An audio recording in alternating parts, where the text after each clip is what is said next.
guys, it's Adrienne, and today I'm here to talk to you about a topic that's really tough for my poor little heart, and that is books that I've DNFed. I am not good at DNFing books. I will push through because I feel like these authors have poured in their heart and soul into these books, and I feel like a big meanie DNFing books.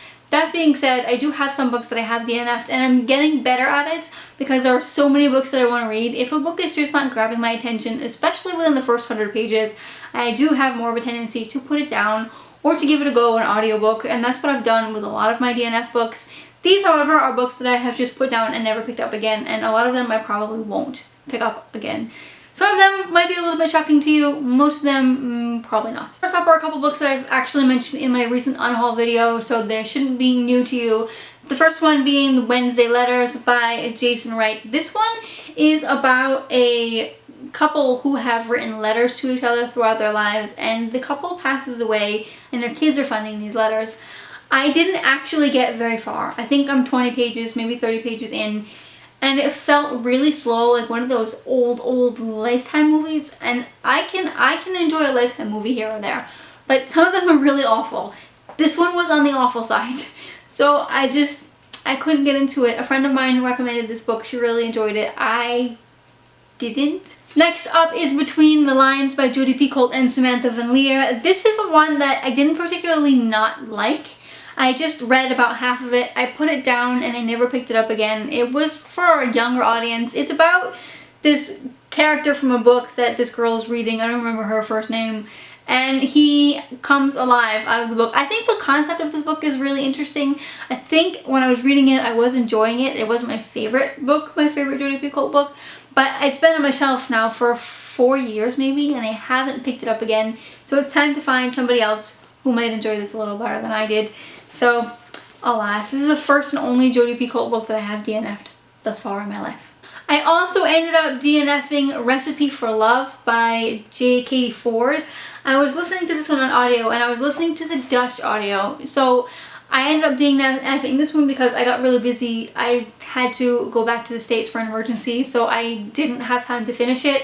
And then I wanted to read other books. I might still give this a go on audio at some point, but probably not. Again, it wasn't a bad book. It's about this whole cooking competition, and it really actually intrigued me, the whole idea of it.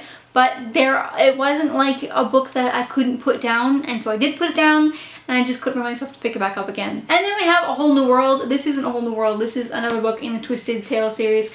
A Whole New World was an Aladdin retelling, and the first 2/3 of the book, maybe half, maybe I'm being an exaggerator, but at least the first half of the book was word for word the Disney movie Aladdin. I love Aladdin, but I don't love it enough to care about reading it word for word. And by the time the story twisted off from the Disney story, I just didn't care anymore. And lastly is the book that's probably going to shock all of you, and that is The Strange and Beautiful Sorrows of Ava Lavender. I love this cover. The book, though, I couldn't. It was just a lot of long paragraphs, very little dialogue. People love this book. I just didn't. It was boring. I didn't like it. Again, I got 50 pages in and I just didn't care. I might give this a go in audio, and I was talking to somebody about this recently. This might just be the kind of book that is too slow for me to read because I read so slowly as it is. Maybe I'll like the audio better. I might give it a chance, but I just didn't like it.